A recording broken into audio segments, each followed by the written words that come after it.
So I had this comment that we are so ignorant of history in 2024. And I never know about these kinds of comments if they're meant to be critical of whatever it was that I was saying, or if they're meant to be supportive of whatever I was saying. Half the time I don't even remember what I said. But that's not wrong. The comment in and of itself is not wrong. My question back is, what history?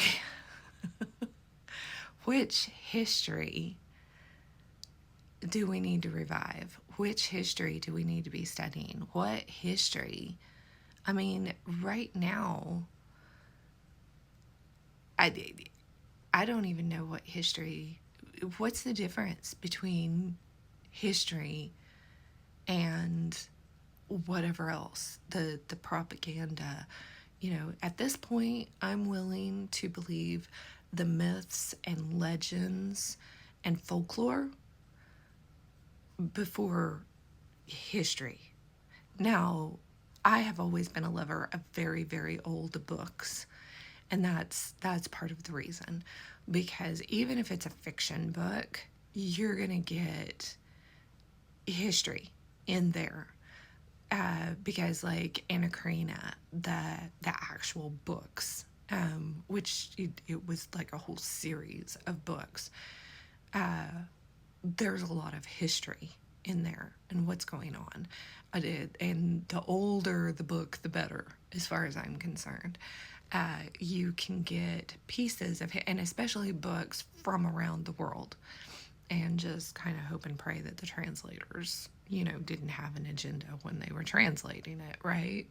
Because we are in America, and it hasn't been the land of the free for a very long time, if it ever really was. And yeah, so whenever things are translated for us, I really wonder on a lot of things. But not to get tangled up in the weeds there, we still need to be trying to learn, trying to put the pieces together. And then you've got archaeology, and it's like, well, archaeology says this. Wait a minute. I know how archaeologists work. They go out, they dig in a pit for a little while, they pick up a few little fragments, and they make a story out of it. He dropped something, it scared me. They make up a story. And a lot of times they just make up a story. We were watching a documentary on some stuff up in northern Scotland, and I had a very different, my children and I had a very different conclusion as to what this site was compared to what the archaeologists were coming up with. Archaeologists are notoriously, it's always either a place of worship or a tomb, a place of burial. They were either worshiping something or burying somebody. They hardly ever come to the conclusion that something is a market.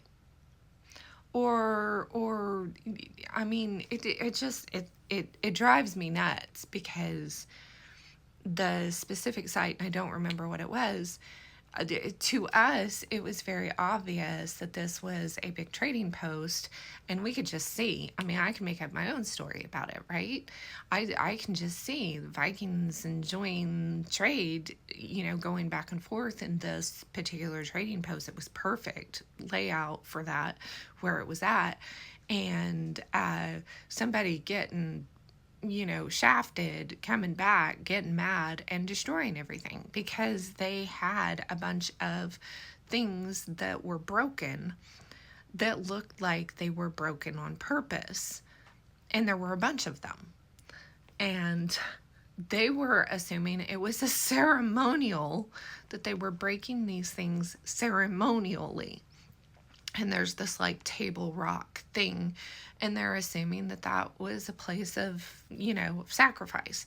And I'm sitting here, why couldn't it have been an auction block? And a bunch of Vikings came in, got mad because they got shafted about something, and they busted things up, busted up the camp. I mean, I can make up my own story there. That's what we need. That's what we need. We need the facts, and we need to be thinking through our own conclusions instead of having experts tell us what to think on everything. And whether it's history or anything else in life, right?